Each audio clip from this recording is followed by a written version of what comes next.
Onlardan biri de Zamik'di. Bayramınız mübarek.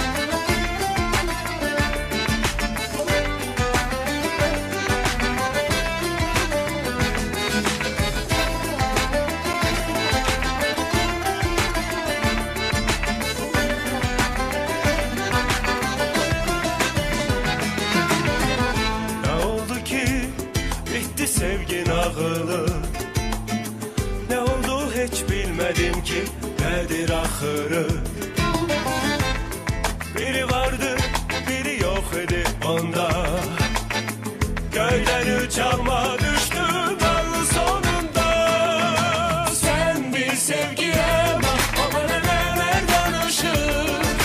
Her gün ayrı ayrı ötesen alır danışır.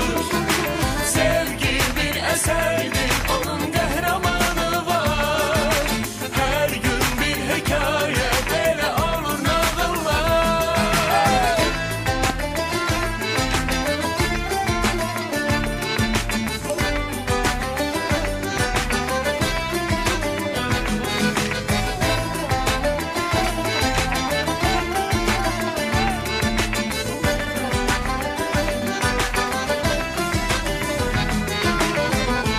Herden uzak olur yakın insanlar.